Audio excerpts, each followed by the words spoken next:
Hi, today I have a message called All Is Well.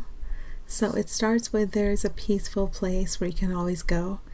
And what just comes in right away is the Cheers theme song. What is it? Sometimes you want to go where everybody knows your name. it's it's home, or as close to home as we're going to get right now, is by going in and resting, or even taking individual little moments during the day to point inward and rest there and let everything reset from there many, many, many times. And as we do that, that becomes the reality. That becomes the foundation.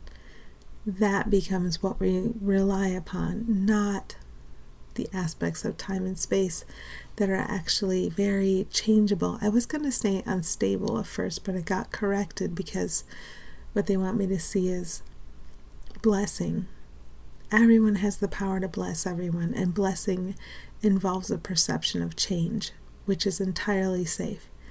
There's an aspect of the ego which would fight change or complain that change isn't happening, both, but but blessing is change, and the ability of everybody to bless and be blessed. That's really being emphasized here.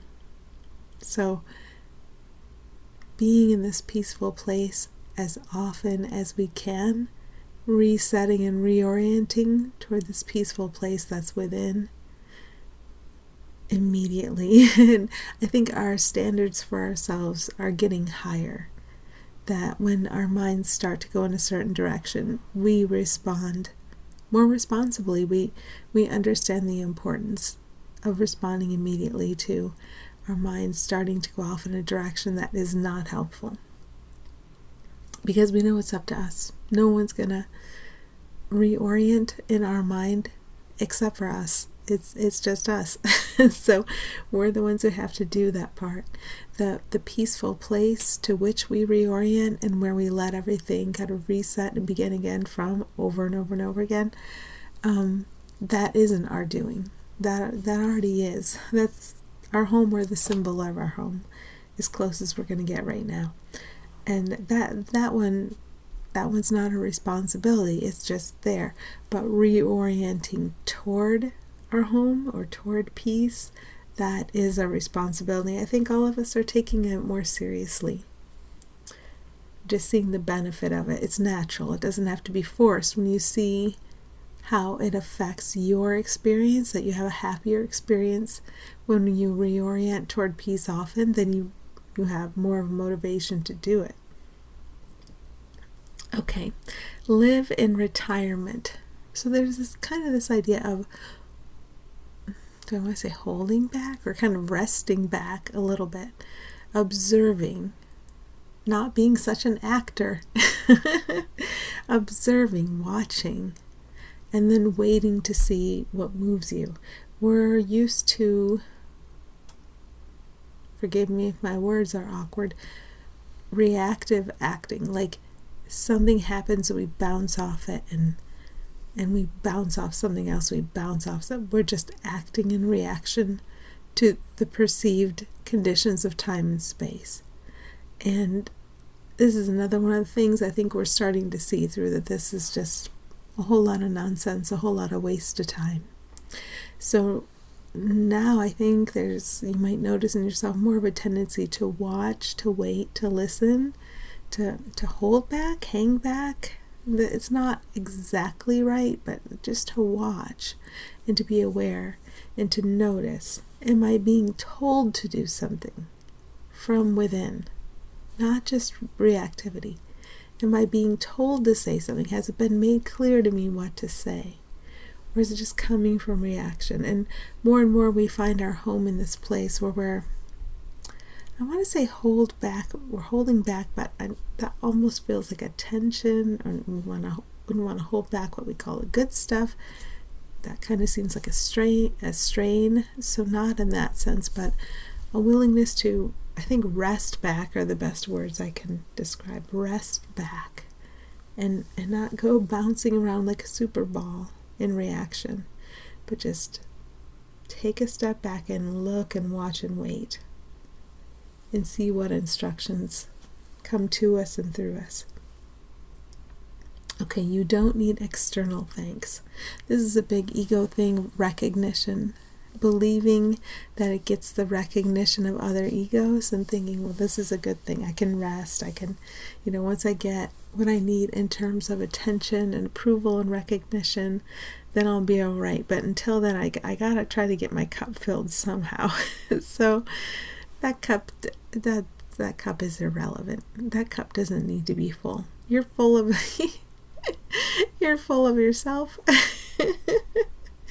You're full of yourself already. You are what you are, and that's beautiful. And everybody is what they are, and it's the same thing. We're all the same thing, the same being.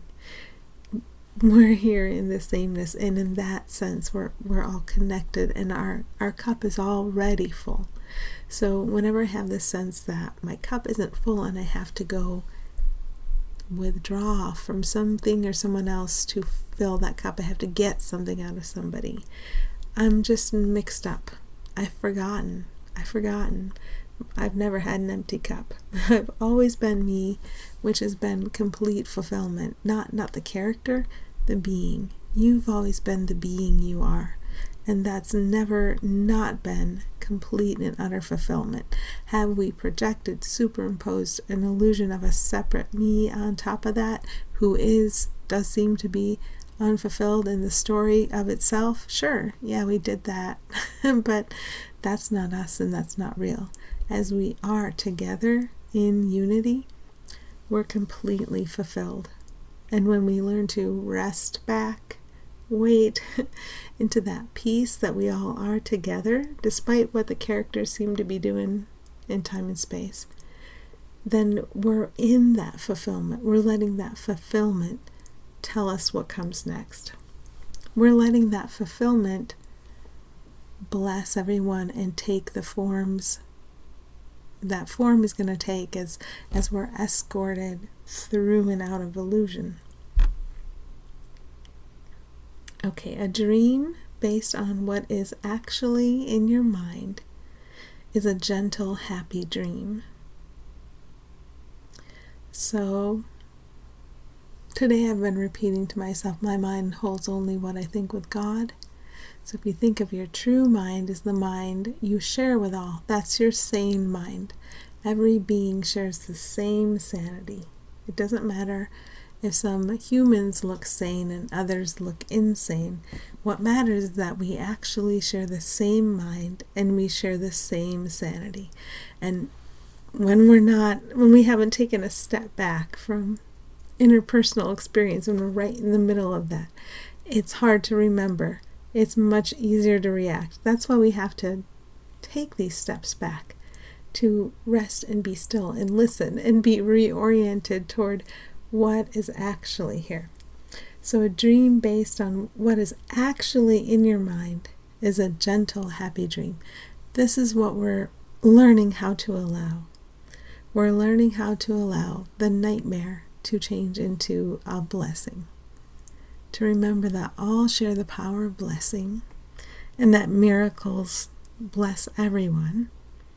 And as A Course in Miracles puts it, behind this problem is the miracle it conceals. So behind every problem is a miracle, which is transformative, which changes the perception.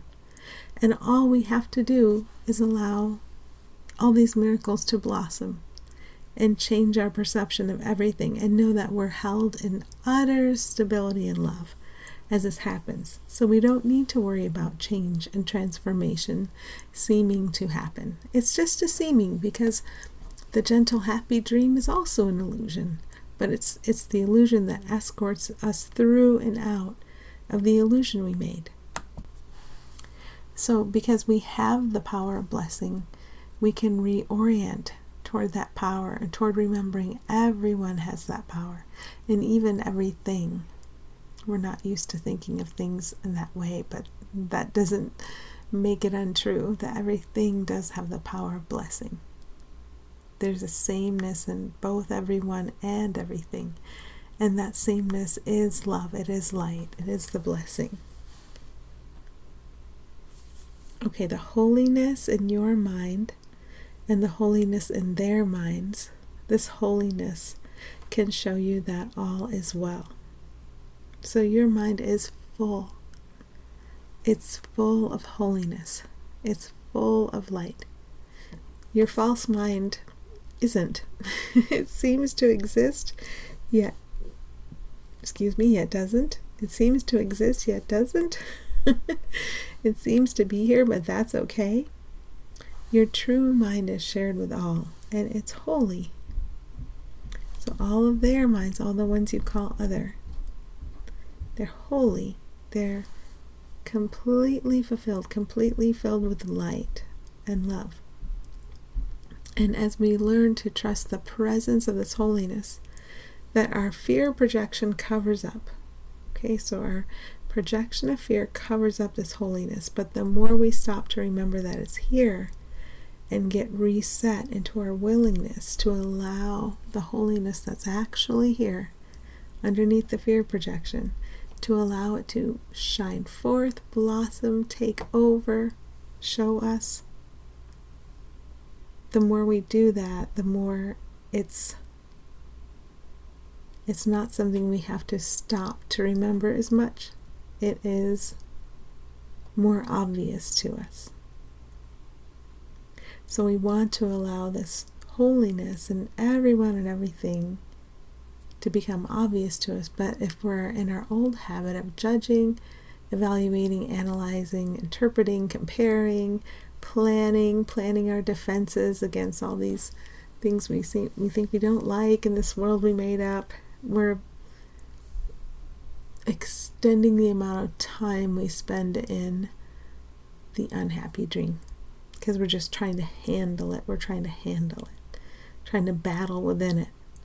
But the more we realize we can rest and be still and allow ourselves to be guided, let everything take shape around us, be very open to change, transformation, correction, the more we do that, the more, the happier we are, because our experience will show us that we're right to focus on blessing and to take time to pause and to not be so active, to really value the orientation of mind and to use time to reorient instead of trying to get things done. We still have our things we'll do, but even the form of these things we're doing helps point us back toward the full awareness of home, of where we actually are, what we've never left, who we actually are all together.